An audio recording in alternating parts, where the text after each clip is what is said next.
आपल्या समोर येताना मी प्रिंट मीडिया समोर माझी प्रतिक्रिया दिलेली आहे। एकूणच हा अर्थसंकल्प म्हणजे अर्थ नसलेला संकल्प आहे। अर्थ दोन्ही अर्थाने, एक तर तिजोरीमध्ये पैसा नाहीये आणि यांच्या संकल्पाला पण काही अर्थ नाहीये। आचार्य अत्रे असते तर त्यांनी असं म्हटलं असतं की गेल्या 10,000 वर्षात एवढा बोगस अर्थसंकल्प मी पाहिला नाही। या सरकारने निवडणूक लढवताना ज्या काही घोषणा केल्या होत्या त्या घोषणा त्याची जाहिरात मी घेऊन आलेलो आहे आणि ही जाहिरात, या जाहिरातींपायी त्यावेळेला हजारो कोटी किंवा हजारो काय लाखो रुपयांची उधळण केली गेली आणि खाली एक वाक्य आहे, हे वाक्य आता बदलायला पाहिजे। त्याच्यात त्यांनी म्हटलं होतं केलंय काम भारी। आता ह्या जर काही जाहिरातीकडे आपण बघितलं तर आता ते वाक्य म्हणजे मारल्या थापा भारी आणि महाराष्ट्र केला कर्जबाजारी, अशी आत्ताची महाराष्ट्राची परिस्थिती आहे। एकूणच ज्या अपेक्षेने या सरकारच्या मते, कारण आमचं मत आहे हा जो त्यांचा विजय आहे निवडणुकांमधला, हा बोगस मतदान, ईव्हीएमचा घोटाळा, त्याच्यानंतर दुबार मतदार वगैरे वगैरे वगैरे सारांचे एकत्र तो परिपाक आहे। पण या सरकारला जे वाटतंय की महाराष्ट्रातल्या जनतेने बहुमताने त्यांना निवडून दिले, त्या बहुमताचा अपमान करणारा हा अर्थसंकल्प आहे। कारण त्याच्यामध्ये लाडक्या बहिणींना काही वाढीव जे 2100 रुपये देणार होते त्याचा काही आजच्या अर्थसंकल्पात उल्लेख नाहीये। शेतकऱ्यांना जसं आमच्या सरकारने, मला आठवतंय मी मुख्यमंत्री म्हणून नागपूरचं जे एकमेव अधिवेशन झालेलं पहिलं, त्या अधिवेशनात शेतकऱ्यांना मी कर्जमुक्तीची घोषणा नाही तर घोषणा करून अंमलबजावणी केली होती। या सरकारने त्या जाहिरातीत म्हटलेलं होतं की शेतकऱ्यांची कर्जमुक्ती करू, त्या कर्जमुक्तीबद्दल काही नाहीये। हजारो कोटी रुपये नुसते कॉन्ट्रॅक्टर, म्हणजे लाडक्या बहिणीबद्दल यांना काही प्रेम दिसलेलं नाहीये या अर्थसंकल्पात, मात्र कॉन्ट्रॅक्टरचं प्रेम यांचं तसंच कायम आहे किंवा ते वाढलेलं आहे। एकूणच हा अर्थसंकल्प हा लाडक्या कॉन्ट्रॅक्टरसाठी आहे आणि महाराष्ट्राला कर्जबाजारी करणारा पोकळ असा हा अर्थसंकल्प आहे। आम्ही आता असं ठरवतोय की या अर्थसंकल्पावरती तसं बोलण्यासारखं काहीच नाहीये। तर यावेळेला जरा भास्करराव अंबादास आपण वेगळी काहीतरी काय आपण पद्धत किंवा वेगळी प्रतिक्रिया नोंदवू। या जाहिरातींचा एक गठ्ठा आणि त्यांच्या तो जो दुसरा आहे ना त्यांचा ते जुमलानामा, त्या जुमलानाम्याची कॉपी या सरकारला आपण भेट देऊया। बाकी त्याच्यात काही बोलण्यासारखं याच्यातला काही भाग नाही, कारण जी पूर्वी कामं चालू होती त्याच कामात आम्ही पुढे काय करणार आहोत।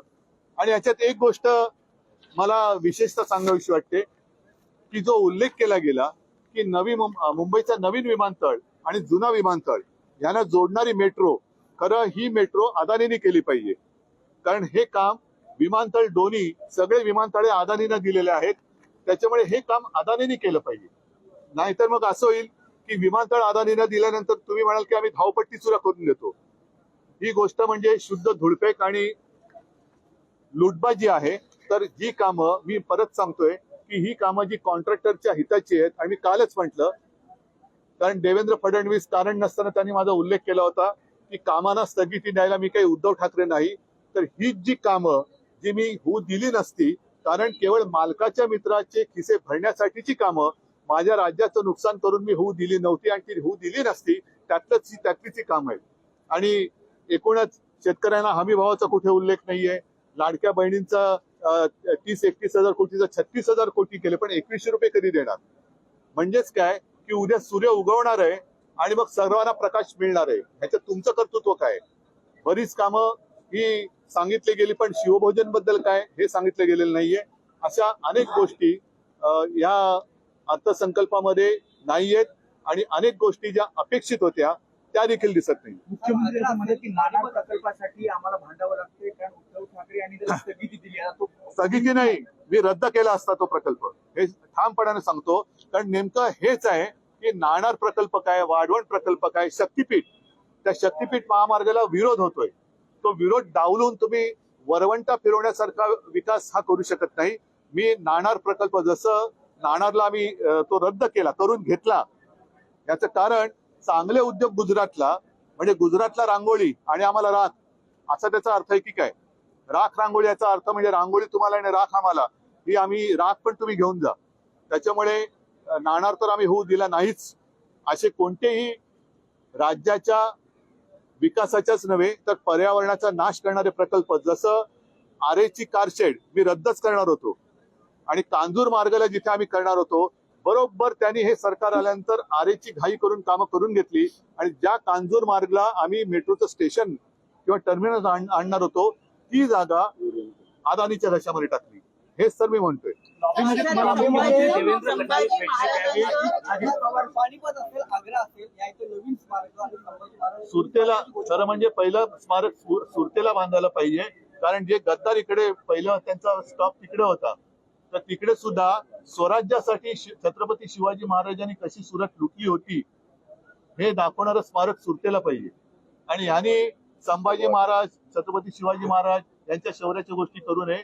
त्यांनी इकडे तिकडे ते स्मारक जरूर करावी, त्याच्याबद्दल काही मी विरोध करत नाहीये, पण अरबी समुद्रातलं छत्रपती शिवाजी महाराजांच्या स्मारकाबद्दल एक चकाट शब्द यांनी काढलेला नाहीये. सर, आता तुमची मुख्यमंत्र्यांबरोबर लॉबीमध्ये भेट झाली. काही लॉबिंग झालं नाही.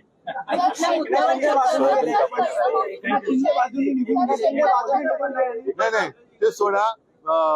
आता घरात जी बोलले तसं सोयाबीन आहे, कापूस आहे, हे हमी भाव, तूर बीर सगळ्यात म्हणजे शेतकऱ्याला तर काहीच दिलेलं नाहीये. कर्जमाफी तर केलेलीच नाहीये, आम्ही केली होती. उत्पन्नापेक्षा पण जास्त खर्च या अर्थसंकल्पात दाखवण्यात आलेला आहे. मग ही अर्थसंकल्पात जी फूट आहे ती कशी नेमकी भरून काढणार ते आहे? त्यांनी त्याला सांगायला पाहिजे. आणि म्हणून मी ती जी जाहिरात दाखवली ना, की त्या जाहिरातीमधल्या ज्या काही सगळ्या थापा आहेत, मारल्या थापा भारी आणि महाराष्ट्र केला कर्जबाजारी, हे त्यांचं घोषवाक्य आहे. हे कर्ज फेडणार कोण? कर्ज फेडणार कोणच? लाडला कॉन्ट्रैक्टर ये बजट है, लाडली बहना के लिए बजट नहीं, क्या कहना है? जैसे पिछले साल मैंने कहा था कि बहुत सारे जरूरत जहाँ हो जरूर करिए, विकास हम सबको चाहिए, लेकिन विकास भी उसका कुछ एक नियोजन होना चाहिए. आज मुंबई में किती 64,000 कोटी, क्या छोटी है अमाउंट? कहाँ करेंगे रास्ते, कहाँ करेंगे? मुंबई में देखिए, पूरे मुंबई में रास्ते है या नहीं है पता नहीं चल रहा है. तो हाँ, और वो भी जो पुराने कामें चल रही है वो भी उन्होंने गिना है उसमें. तो ये सारी जो कॉन्ट्रैक्ट है मेट्रो के काम, आज जरूरत है क्या? महाराष्ट्र के ऊपर कर्जा तो दिन ब दिन बढ़ते जा रहा है और मुंबई की स्थिति भी हालत खराब होती जा रही है. मुंबई की हालत खराब हो रही है.